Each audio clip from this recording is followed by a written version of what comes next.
भारत और ईरान का बहुत पुराना संबंध है। ईरान मेरे को मौका मिला जाने का, बहुत बढ़िया। मेरी वाइफ के साथ 1970 का ज़माने में ऑयल एक्सप्लोरेशन काफ़ी होने के कारण वहाँ काफ़ी प्रोग्रेस। इमाम खुमैनी था, वो अयातुल्लाह था, वो एंटी शाह था।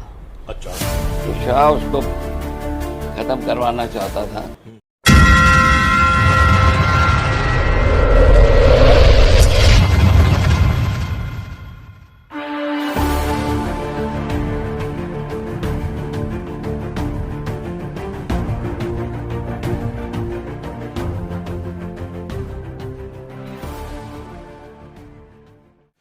दोस्तों नमस्कार, आपका एक बार फिर से स्वागत है द रियल स्टोरी में। मैं हूं राजेंद्र शर्मा।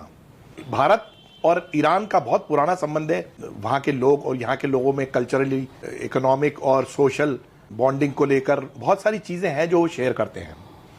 इस मुद्दे पर विस्तार से चर्चा करने के लिए हमारे साथ जाने माने यूरोलॉजिस्ट डॉक्टर सीपी देवानी साहब हैं, जो कि ईरान में कई साल रहे। और आज जब हम ईरान और इजराइल के युद्ध की बात करते हैं और ईरान में जब उस कट्टर शासन की बात करते हैं, तो हमें ऐसा लगता है कि ये जो ईरान की स्थिति है, क्या ये बदलेगी और पहले क्या हालात थे, आज क्या हालात है, इस पर हम उनसे चर्चा करते हैं। डॉक्टर साहब, आपका बहुत बहुत स्वागत है।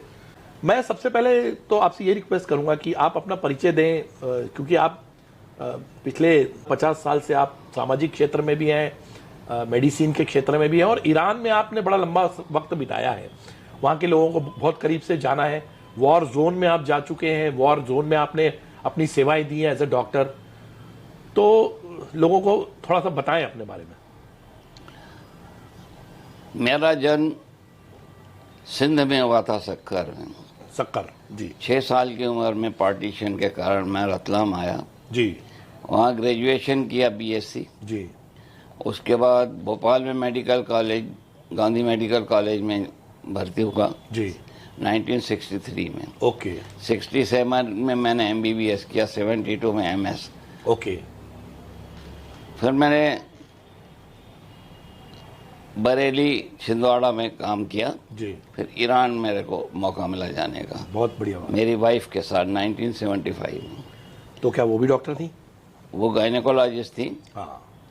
और लेडी हार्डिंग दिल्ली से थी, उनके फादर साहित्य अकादमी में डिप्टी सेक्रेटरी थे जी।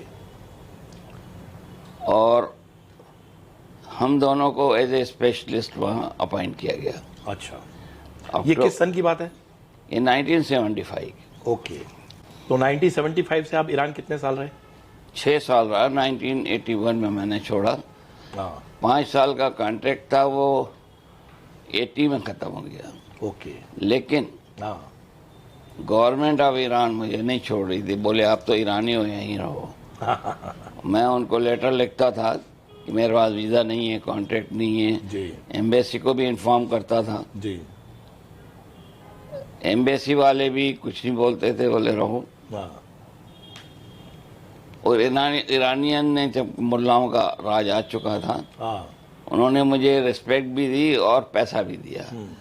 लेकिन फिर अब आपने तय किया कि फिर जाना बेहतर होगा, क्योंकि ऐसा है कि बच्चों का एजुकेशन था। हाँ। बच्चे पढ़ाई के लायक हो गए थे, तो फिर मैंने 1981 में छोड़ दिया। तो फिर आप भोपाल आ गए? हाँ, भोपाल में आके सेटल हो गया। ओके। और फिर मैं वियना गया। हाँ। 1982 में, वहाँ मैंने यूरोलॉजी में फेलोशिप की। ओके। वर्ल्ड के best, one of the best centres. जी जी। और फिर 1982 में मैंने भोपाल में आके यूरोलॉजी की नींव रखी। जी। मैं फर्स्ट यूरोलॉजिस्ट हूँ भोपाल का। जी। आज 40 से ज़्यादा हैं। जी। और उसके बाद आपने अपनी पूरी प्रैक्टिस भोपाल में की, और अभी भी कर रहे हैं आप 84 साल के हैं। देखिए, मुझे बॉम्बे से भी ऑफर आया था, मैं 5-6 दिन गया भी सुप्रीम बन के, लेकिन मैं वहाँ से, मेरे को वहाँ की लाइफ पसंद नहीं आई, भागम भाग। हाँ। मुझे वहाँ पैसा मिलता, चैन नहीं मिलता। मैंने एक कहावत सुनी थी कि छोटी जगह का राजा होना अच्छा, बने तो बड़ी जगह के चपरासी के। बिल्कुल सही है। इसलिए मैं भोपाल आ गया, और भोपाल में रहने से पूरी दुनिया में मेरा नाम है, किताबों में नाम है। जी। मेरे को सोशल और सामाजिक सेवा और मेडिकल क्षेत्र में सेवा करने के मौके मिले। हाँ, और अभी भी आप जुड़े हुए हैं। हाँ, मुझे संत हिरदाराम जी का साथ मिला। हाँ आरोग्य केंद्र का मैं फाउंडर प्रेसिडेंट रहा। जी सेवा सदन में भी मैंने शुरुआत में मदद की थी। जी यूरोलॉजी कैंप्स मेरे से करवाए संत जी ने, जी।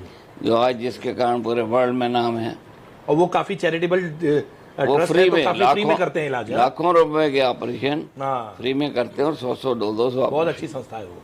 तो हमारे दर्शकों को आपके बारे में ये छोटा सा एक ब्रीफ जो है परिचय आपको पता चला, लेकिन मैं वापस लौटूंगा उस 76 में, क्योंकि आज का जो कंटेक्स्ट है वो 76 से 81 के बीच में ही है।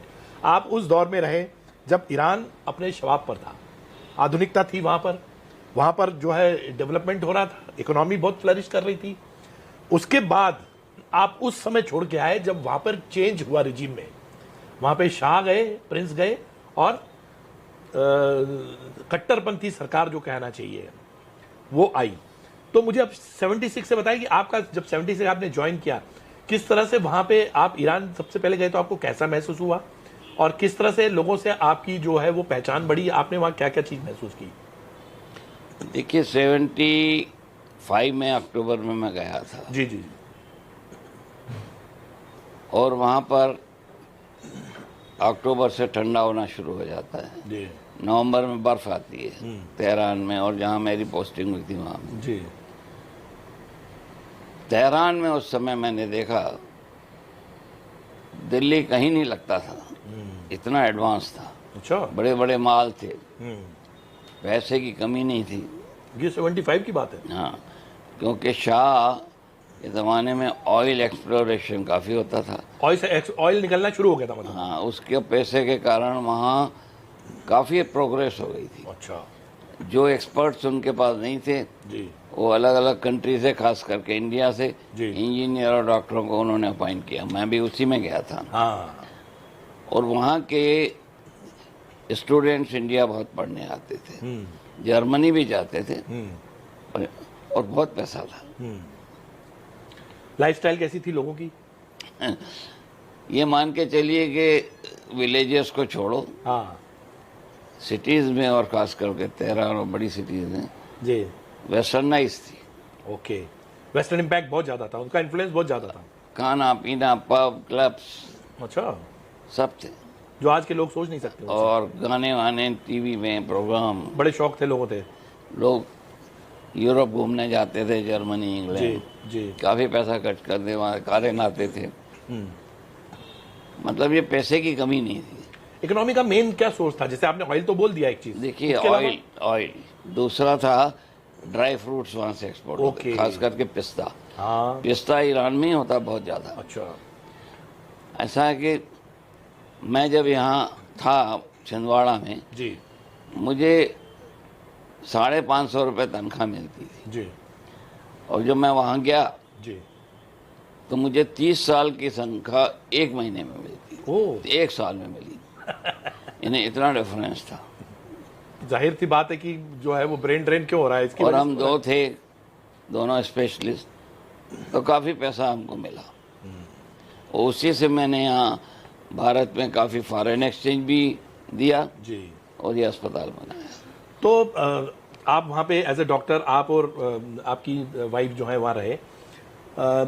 आपने जब आपने बताया कि 75-76 में जो है वो काफ़ी फ्लरिश था, वहाँ पे बहुत डेवलपमेंट था, मॉडर्नाइजेशन था। तो किस तरह का काम आपके पास था? क्योंकि एज ए यूरोलॉजिस्ट तो पेशेंट्स तो आते थे आपके पास, दोनों जगह से आते थे, पर क्या आपने वॉर की स्थिति देखी? क्योंकि ईरान और इराक के बीच 80s का वॉर भी शुरू हो गया था, तो वो चीज़ें धीरे धीरे आपके समझ में आई होंगी। जब मैं गया तो वहाँ एक सर्जन पोस्टेड था ईरानी। जी जी जी। हफ्ते में 2-4 ऑपरेशन करता था, छोटे छोटे हर्निया और अपेंडिक्स। अच्छा। मैंने एक बार किडनी स्टोन रखा था, उसने दूसरे जगह भेज दिया। ये छुट्टी पे गया तो मैंने एक दिन में 16 ऑपरेशन किए। ओके। और नर्सेस को आदत दी थी, तो एक बार मना किया 2 बजे, तो मैं बहुत गुस्सा हुआ, मेरी शिकायत की। मैंने डायरेक्टर से कहा कि भाई तुम काम चाहते हो या इनका आराम चाहते हो? ऐसी बात है, ये काम नहीं कर रही थी, इनकी 4 बजे तक ड्यूटी है। तो मैंने इतने काम किए और गॉल ब्लैडर, किडनी स्टोन, ये वो सब बड़े बड़े आंत के ऑपरेशन, जी। तो ये सब मैंने करना। एज ए सर्जन आपने पूरा जी जान से मतलब वहां पे लगाई अपनी। भाई मैं इसलिए करता था, मुझे हिंदुस्तानी डॉक्टर थे, जी। कहते थे कि ज़्यादा काम करोगे अच्छा नहीं है। हाँ तो मैं कहता था कि देखो मैं ज़्यादा काम इसलिए करता हूँ हाँ। कि भारत जाके मैं प्राइवेट प्रैक्टिस करूँगा। जी जी जी। तुम्हें काम नहीं आएगा तो मैं कैसे टिकूंगा बाजार में, बिल्कुल। और मैं अपने लिए कर रहा हूँ। वैसे मैं, मेरी किस्मत बहुत अच्छी थी कि हमीदी हॉस्पिटल में इंटर्नशिप से लेके MS तक मेरे को बहुत ऑपरेशन करने की अपॉर्चुनिटीज मिली। डॉक्टर गोही ने मुझे फ्री हैंड दिया। मेरी थीसिस इंडिया की टॉप थीसिस थी। कहते थे नहीं कर पाओगे कुत्तों में ऑपरेशन आंत के, मैंने किए। हाँ तो उसे, और मेरे पेपर पब्लिश हो गए 4, मेरा किताबों में नाम आ गया। तो वो गोही साहब की मेहरबानी थी। हाँ। और आपका जो जो परफेक्शन है वो दिखने लगा। हाँ, उनके कारण मेरे को काफ़ी। तो अब थोड़ा सा आप जाइए फिर से फ्लैशबैक में कि जब वहां पर रिजीम चेंज हो रहा था, किस तरह का माहौल बदला? जब ईरान में बहुत अच्छा फ्लरिश कर रहा ऐसा था माहौल कि बहुत अच्छा चल रहा था। हाँ, और वहाँ प्रिंस थे वहां के जो। हाँ, क्या था कि इमाम खुमैनी था, जी वो अयातुल्लाह था पहले, जी। और वो एंटी शाह था। अच्छा। तो शाह उसको ख़त्म करवाना चाहता था, तो उसको अयातुल्लाह ने मिलके इमाम बना दिया। ओके। शियाओं में इमाम को नहीं मार सकते आप, पर इसको देश निकाला दिया। ये करबला में जाके इराक में रहा, हाँ और इराक से दोस्ती थी नहीं उनकी, बाद में हुई। तो उसको ये क्या कैसेट जो है ना शाह के अगेंस्ट ये भिजवाता था। वहाँ कई फोर्सेस थे, कम्युनिस्ट थे, रशिया बॉर्डर लगता था, लिबरल्स थे, हाँ डेमोक्रेट थे। जी। अमेरिका भी डेमोक्रेसी चाहता था, लेकिन खैर शाह उनका, तो कई तरह के फोर्सेस थे। तो वो फोर्स शाह के अगेंस्ट वो करते, तो उनको शाह की एक इंटेलिजेंस एजेंसी थी सावक, वो किसी को भी ले जाते खत्म कर देते, हाँ। पर मुल्लाओं को नहीं ले आते थे। और शायद यही कारण था कि उस एजेंसी की वजह से बहुत सारे अत्याचार बढ़े, जनता की आवाज उठी। ऐसा था कि ये शाह के अगेंस्ट जो मीटिंग करते थे मस्जिदों में करने लगे। अच्छा। मुल्लाओं का उन्होंने सहारा लिया। हाँ फिर जब शाह गया और लिबरल ये गवर्नमेंट आई, खोमेनी को सद्दाम हुसैन ने बाहर निकाल दिया था, तो उसको पेरिस में जाके, अच्छा। पेरिस से वो आया फरवरी 1979 में वो आया, उसको इमाम सुप्रीम बनाया। उस समय लिबरल्स थे प्राइम मिनिस्टर। ओके। हाँ मतलब वो एकदम कट्टरपंथी नहीं चाहते थे। पर धीरे धीरे क्या हुआ, एक मुल्ला खलखाली को इन्होंने बना दिया सुप्रीम जुडिशरी मुल्ला। बड़े खूंखार थे। दो तरह के मुल्ला थे, जैसे यहाँ भी हैं, कट्टर और लिबरल। वो कट्टर मुल्लाओं के ने क्या किया, धीरे धीरे राज अपने हाथ में किया, क्योंकि खुमैनी सुप्रीम लीडर था। और जितने लिबरल और कम्युनिस्ट थे, खलखाली ने हर शहर जाके लाइन में खड़े होकर गोलियों से उड़ा दिया। अच्छा। इतना टेरर कि वो बख्तियार था प्राइम मिनिस्टर, वो भी भाग गया। जी। ऐसे कई भाग गए। और मुल्लाओं ने, तो इस्लामिक शासन था, लेकिन वो कट्टर से, लिबरल से कट्टर पे हो हाँ, गया। इस्लामिक बाद में हुआ। हाँ पहला जो प्रेसिडेंट हुआ वो रफसंजानी हुआ, हाँ। फिर तो बदलते गए। अयतुल्लाह खमैनी जब आए तब फिर कट्टर पे हाँ, एकदम खुमैनी तो 1 साल जिंदा रहे। हाँ। उसके बाद ये खामेनी बन गया, जो अब तक है, 40 साल से ज्यादा हो गया। हाँ। खामेनी का एक भांजा था, डॉक्टर बना था, मेरे अस्पताल में उसको भेज दिया था सुप्रीम बना के। अच्छा। उसके नखरे तंग करने लगा। मैं हॉस्पिटल चीफ रहा हूँ 2-3 साल। फिर ये आया हॉस्पिटल चीफ बन के, मुझसे भी टकराने लगा। तो पब्लिक को पता लगा, हर घर में वहाँ गोलियाँ थी, मैं बताता हूँ क्यों थी बंदूकें। फिर इसको कहा कि तेरे को हम गोली से उड़ा देंगे अगर तुम डॉक्टर देवानी को। वो डर के मारे वो मुझे देख के दूसरी तरफ भाग जाता था। आखिर में ट्रांसफर करा लिया। अब भांजा साला सुप्रीम लीडर का, मुझे नहीं भगा पाया। रादर वहाँ से हेल्थ मिनिस्टर आया था तो उन्होंने मेरी बड़ी तारीफ की जब ऑपरेशन की लिस्ट देखी जी। तो इस तरह मैंने वहाँ पर काफ़ी जी नाम भी कमाया। जी। और अच्छा, आप तो सिंध से प्रांत से थे, तो कल्चरली आप बहुत क्लोज महसूस करते होंगे वहाँ पे, है ना? सांस्कृतिक रूप से खान पान रहन सहन आपको ऐसा लगता होगा कि यार ये बहुत सारा हमारे जैसे मिलता जुलता है। क्या है, सिंध बॉर्डर में लगता है हाँ ईरान के, जी। और ईरान में आज भी आधे हाँ नाम सरनेम नी से खत्म होते हैं। Khamenei, Khomeini, Malkani. मलकानी एक नर्स थी, अमीरानी। हमारे जो सिंधी भाइयों के नाम है बहुत सारे यही हैं। अरे मेरी सिटी में देवानी फैमिली थी 3। अच्छा, जो वहाँ की थी। तो क्या है, ये हिस्टोरिकल देखा जाए तो ये ईरानी सब हिंदू थे। हाँ 400 साल पहले का आप हिंदू कुश का नक्शा हाँ, देखो। यहीं से तो गए थे वो। नहीं, 4000 साल का नहीं, वो मिस्ट्री है ना, पता नहीं कब से। जी। ह्यूमन तो माइग्रेट होता रहता है। हाँ हाँ बाद में जब इस्लाम फैला 1400 साल पहले, जी। तब इन लोगों को मुसलमान बनाया, और वहाँ जरदोस्ती थे, वो नहीं मुसलमान बनना चाहते तो वो सौराष्ट्र आ गए। वो पारसी हैं, पारसी हैं तो, लेकिन अभी भी वहाँ पे बहुत सारे पारसी हैं अभी भी ईरान में। वहाँ मैं जहाँ था ना, कुछ शहर ऐसे हैं। रिजाई कैपिटल प्लेस थी हमारे वेस्ट अदर, वहाँ जरदोस्तियों का एक बहुत बड़ा मंदिर था। अच्छा। लेकिन वो कट्टर इस्लामियों के कारण चलता नहीं था। अच्छा, और वो फिर बाद में उन्होंने अपने नियंत्रण में ले लिया होगा उसको, कंट्रोल में अपने। देखिए धीरे धीरे जैसे ये मुल्ला खलखाली ने मारना शुरू किया, जी। एक भाई धर्म भी था जो इंडिया हाँ में भाई, जो इंडिया में आया था। उनको भी मारा। हाँ ये है कि इन्होंने बिल्कुल जैसे अफगानिस्तान में है ना, वैसे ही माहौल वहाँ पैदा कर दिया। औरतें जो बिना स्कर्ट में वो यूरोपियन टाइप रहती थी, हाँ। सबको बिना बुर्के के, जो बुर्का, ये चादर या बुर्का कंपलसरी, उनको कंपलसरी कर दिया उसने। मैंने देखा कि जो सपोर्ट करते थे रिवॉल्यूशन के लिए, जी। मुल्लाओं के आने के बाद रोते थे, रियली रोते थे अच्छा। कि हमने गलती कर दी, हाँ, क्यों किया। मतलब उनको बात का एहसास हुआ कि ये जो कट्टरपंथ है ये पूरा बर्बाद कर दिया इसने। तो कल्चरली मतलब खान पान आपका उस समय था, उसके बाद जब रिजीम चेंज हुआ तो आपके इंटरेक्शंस कैसे रहे? हाँ, खान पान का क्या हुआ, जी। खाने की चीज़ें बहुत इम्पोर्टेंट काफ़ी मिल जाती थी। हाँ। न्यूजीलैंड से भेड़ें आती थी, अच्छा। वो इन्होंने मुल्लाओं ने बंद कर दी अच्छा। कि हमको तो हलाल चाहिए। हाँ।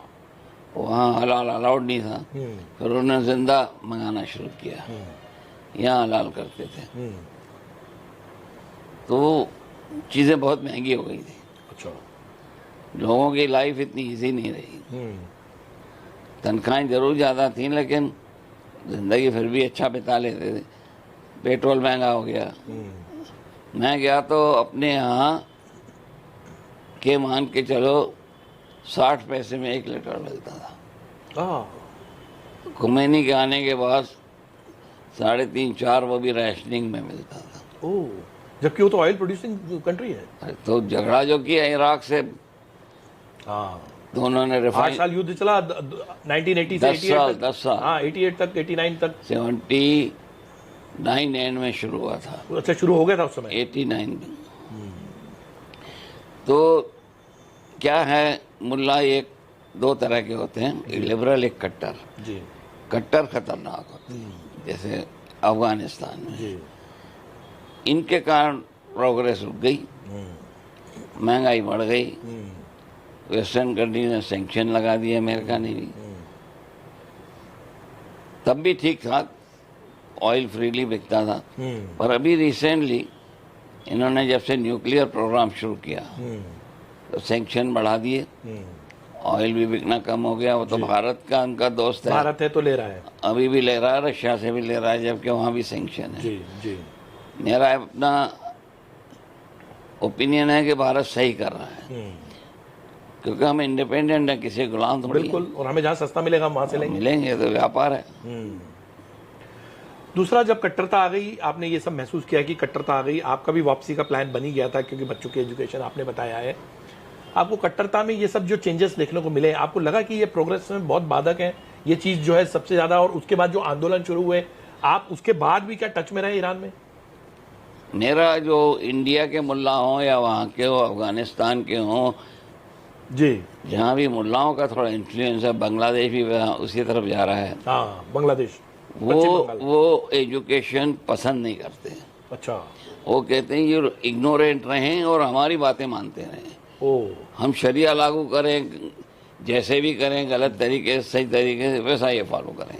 अच्छा, तो मतलब वो ये शरिया problem है। शरिया की तरफ, मतलब उनकी धार्मिक पढ़ाई की तरफ ज़्यादा ध्यान देना चाहते हैं। धार्मिक के सिवा वो ज़्यादा एजुकेशन चाहते ही नहीं है, हाँ, ताकि लोग ज़्यादा ज्ञान होगा तो फिर हमसे हमारे चेले नहीं बनेंगे। तो उनको आपसे फिर आपसे और जितने ईरानी बाहर पढ़ने जाते हैं वापस कोई नहीं जाता। हाँ, उनको आपके जैसे डॉक्टर्स इंजीनियर्स की जरूरत ही नहीं फिर तो। उन्होंने अपने इंडिजिनियस मेडिकल कॉलेजेस बनाए। मैंने भी मेडिकल कॉलेज में पढ़ा है, मुझे भी मिलता है एक्स्ट्रा पैसा। अच्छा, फिर अभी भी वो बना रहे। हाँ, स्पेशलिस्ट वगैरह बुलाते हैं। हमने देखा कि भारत से, जैसे कश्मीर से खास तौर पे बच्चे वहाँ पढ़ने जाते हैं मेडिकल कॉलेज वो में, ना- ऐसा क्या खास है उनके? देखिए, कश्मीर जो शिया कम्युनिटी वाले हैं ना, जी, उनको वो स्कॉलरशिप देते हैं, अच्छा, तो वो धर्म भी पढ़ने। आपने देखा कश्मीरी लड़कियां स्कार्फ पहने थी, जी जी, सर नंगा नहीं था। हाँ, बिल्कुल। उनको वहाँ वैसे ही रहना पड़ता था, और इनको स्कॉलरशिप मिलती थी इसलिए जाते, अच्छा, इसलिए जा रहे हैं वो। वरना इंडिया में कोई कम है क्या कॉलेज? हाँ, और ईरानी यूनिवर्सिटी, मतलब ऐसा क्या खास है कि वहाँ पे मेडिकल एजुकेशन के लिए वहाँ लोग जाते हैं? इंग्लिश में पढ़ाई सिर्फ शराज में होती है, अच्छा, अब बाकियों में थोड़ा होती होगी, बाकी वहाँ फारसी में। आपका कौन सा शहर था जहाँ पे आप ज्यादा रहे? मैं नगदे में रहा, वहाँ सिविल वार भी हुआ था शाह के जाने के बाद, हाँ, तो कुर्द सुन्नी और तेहरान शिया से तो वो 100 किलोमीटर होगा दूर। 900 किलोमीटर था। हाँ हाँ, सॉरी, 900 और किलोमीटर। नगदे के नाम से डरते थे लोग, 5:30 बजे का रास्ते बंद हो जाते थे। अच्छा, जबकि मैं अकेला था जो कार में जी, अंधेरे में भी आता था। मुझसे नाराज होते थे लोग, मिलिट्री वाले भी रोकते थे। मैं कहता भैया मैं नहीं जाऊंगा तो तुम गोली खा के आओगे, कौन ऑपरेशन करेगा? जी, तो मुझे जाने देते थे, पर मैं थोड़ा निडर आदमी था। कुर्द भी है वहाँ पे, काफी है। मेरे एरिया में फार्स ज्यादातर तुर्क और खुर्द थे, हाँ और खुर्दों और तुर्कों में ही लड़ाई हुई। हाँ, 5 दिन 5 रात अच्छा। मैंने ऑपरेशन किए हैं ऑपरेशन थिएटर में, हाँ, और लाशें कमरे में पटकते गए। ओ, 5 दिन बाद मैंने वो निकलवाई। ये सिविल वॉर था जो, हाँ, इतना फियर्स था, इतना खून बहा? एक पेशेंट को तो मैंने 30 बॉटल खून दिया और आधा पेट खाली किया, लिवर किडनी ये वो, और बच गया हूँ। वो लोग बड़े लड़ाके होते हैं वहाँ और पे वो। पहले खून तो नहीं मिलता था शाह के टाइम, हम्म, लोग कहते थे शाह फैक्ट्री क्यों नहीं खोलता, हाँ, इतना अज्ञानी थे। बाद में जब उनके रिश्तेदार मरने लगे हाँ। गोली, तो मस्जिद से अनाउंस होता तो लाइन लग जाती थी खून देने वालों को। ओके, इस्लाम के नाम से उनको इतना ब्रेन वॉश कर दिया जाता है, वो हिंदुस्तान में भी होता है, जी, कि वो अल्लाह अकबर बोल के गोली खाने को तैयार हो जाते हैं और मारने मरने को तैयार हो। वो जो उनके जिहाद उनके दिमाग में भर गया। हाँ, भरा हुआ है, वही तो काम कर रहा है। अब उसके बाद आपने देखा, जब आप यहाँ आ गए, आप उसके टच में भी थे ईरान के, आप जैसे बता रहे हैं, तो 2015 और 2022 में बहुत बड़े आंदोलन हुए। एक तो इसके कट्टरता के खिलाफ हुआ, एक बुरके के खिलाफ हुआ, जो कि बुरका नहीं पहनेंगे, है ना? तो उससे आपको क्या लगता है कि वहाँ की जनता क्या चाहती है? देखिए, मैं अभी भी कांटेक्ट में हूँ जी ईरान में अपने दोस्तों से। जी, वहाँ की 60-70% जनता आज़ादी चाहती है, किस तरह की आज़ादी? जो पहले थी। अच्छा, पर क्या है कि बंदूक बहुत कुछ बंद कर देती है। मुंह नहीं खोलने देती। जो उन्होंने आवाज़ें निकाली, गोली से उड़ा दो। जब न रहेगा बांस, न बजेगी बांसुरी, तो डर के मारे लोग ज़्यादा आगे नहीं बढ़ पाते। तो ये जो आंदोलन हुए इतने बड़े, उसको आपको देख के लगा वो कि भी लोग, गोलियों के दम पे उन्होंने दबाया ना। हाँ, वो कई महिलाओं को तो कितनी महिलाओं को उन्होंने गोली से उड़ा गोली से उड़ा दिया, फांसी दे दी, सड़क पे मारा। दिया। ये कट्टरपंथी है। तो अब जब इजराइल ने ईरान पर हमला किया है, उसके किस तरह के रिएक्शंस आ रहे हैं? आपके पास कुछ आई उस तरह से बात? अभी तो उन्होंने इंटरनेट बंद कर रखा है, हाँ, बिल्कुल सही कह रहे कोई कम्युनिकेशन नहीं है। हैं। हाँ पर मुझे मालूम है जी, अगर उनको फ्रीडम दिया जाए तो इन मुल्लाओं को भगा देंगे वो। इजराइल के में जो अटैक करवाए थे वो ईरान ने ट्रेन करके करवाए थे, अमेरिका को भी वही ये धमकी दे रहा है। तो ये माहौल वहां पे किस तरह का है, इस तरह का कि वो लोग ट्रेनिंग देते हैं? ऐसा है, देखिए जब शाह गया था ना, जी, तो अमेरिकन एम्बेसी को सीज कर लिया था इन लोगों ने। अच्छा, बड़ी मुश्किल से छोड़ा, हाँ तो वो इन लोगों को घुसने नहीं देते हैं। जी, दूसरा ये है कि अगर ये ईरान जितना पैसा इसके पास आता है, जी, ये फालतू न्यूक्लियर बम बनाने में, मिसाइल बनाने में खर्च करने के बदले हमस, हुती और हिजबुल्लाह, हाँ इराक, जी, जो शिया हैं, जी, सीरिया, इनमें पैसा बांट के बर्बादी नहीं करते तो ये पता नहीं कहाँ हो। बहुत बड़ा नेशन होता है, बहुत डेवलपमेंट नेशन होता है। क्योंकि उस जमाने में इन्होंने 75 क्या जो आप किया? माहौल बता रहे हैं, शियाओं को बढ़ाने के लिए अपनी हालत खराब कर ली। और इसी वजह से सुन्नी इराक की वजह से और मुल्लाओं को इससे मतलब नहीं कि आप हैंड टू माउथ हो या वेल टू डू हो, वो तो चाहते हैं आप हैंड टू माउथ रहो। बिल्कुल।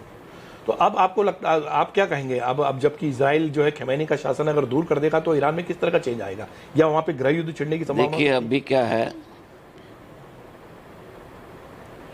कि मुल्लाओं का राज खत्म करने के बाद वहां भी डिफरेंट ग्रुप्स हैं। हाँ, पहली बात तो खत्म कर पाएगा कि नहीं वो? पहला तो वो है, जी, दूसरा ये डिफरेंट ग्रुप्स हैं। जैसे लीबिया में हुआ ना, सीरिया में हुआ, इराक में हुआ, अब वहाँ कंट्रोल ही नहीं है, कंट्रोल नहीं है। तो यहाँ भी वही हालत है। लेकिन ईरान, अब आपको क्या लगता है, आपके मन में क्या लगता है ईरान में क्या होना चाहिए? अब ये ऐसा लगता है ना कि जैसे चेंज हो सकता है, नहीं भी हो सकता है। देखो, आपको क्या लगता है क्या होना चाहिए? दो चीजें होनी चाहिए। अगर मुल्ला भी रहे हैं तो लिबरलाइजेशन होना है। हाँ, और जो हुती और हमस को पैसा बर्बाद करते हैं, हाँ, आतंकी ट्रेनिंग में, अमेरिका को बोले हम नहीं बनाते एटम बम, हम ये पैसा अपने डेवलपमेंट के लिए यूज करेंगे। फिर इनके सैंक्शन हट जाएंगे, तेल बिकने लगेगा अच्छी तरह, अच्छा भाव मिलेगा, और वो पैसा अपने डेवलपमेंट में लगाएं। अभी उनकी बर्बादी तो बहुत हो गई है। बहुत हो रही है। भारत में से कई लोग हैं जिनके दिल में ईरान है, लेकिन वो इजराइल को समर्थन चाहते हैं या कर रहे हैं। देखिए, अगर आप के पास दो ऑप्शन है, अच्छा और बुरा, जी, तो इजराइल तो अच्छा ऑप्शन है ना। वो मित्र देश है, वहाँ फ्रीडम है, डेमोक्रेसी है, जी, औरतों पे जुल्म नहीं है। भारत से संबंध बहुत अच्छे हैं। हाँ, संबंध तो भारत के ईरान से भी बहुत हाँ, अच्छे अच्छे हैं। हैं, आज से नहीं, पहले से हैं। जी, भारत ने अच्छी पॉलिसी अपनाई कि रशिया से भी अच्छे हैं, हाँ, अमेरिका से भी भी, अच्छे हैं, चीन से भी। चीन अगर सुधर जाए तो बुरे नहीं है, जी, जब तक कट्टरता खत्म नहीं होगी। हाँ, अभी देखो, अच्छा होने लगा था, पहलगांव में कमाई होने लगी थी, तो अटैक हो गया, अटैक हो गया, तो और वहाँ की इकोनॉमी बिगड़ गई। जी। ये जब तक खत्म हो जाएंगे ना, तो फिर कश्मीर प्रॉस्पर करेगा। बहुत बहुत धन्यवाद हमारे साथ बात करने के लिए। तो आपने सुना डॉक्टर देवानी, जो कि एक समय ईरान में थे और उस समय थे जबकि वहाँ रिजीम चेंज हुआ, तख्ता पलट हुआ। आज भी भारत के कई लोग ईरान से अपने आप को जुड़ा हुआ महसूस करते हैं, लेकिन असल बात यह है कि कट्टरता को वो नहीं चाहते। हमारे साथ आप बने रहते हैं। आपकी इस पर पूरी क्या राय है, हमें अपने कमेंट सेक्शन पर जरूर लिख के भेजिए। इस बारे में आप क्या सोचते हैं और आप और क्या जानना चाहते हैं, वो भी हमें जरूर कमेंट्स में लिख के भेजिए। हमारे साथ बने रहने के लिए आपका बहुत बहुत शुक्रिया। नमस्कार, जय हिंद, धन्यवाद।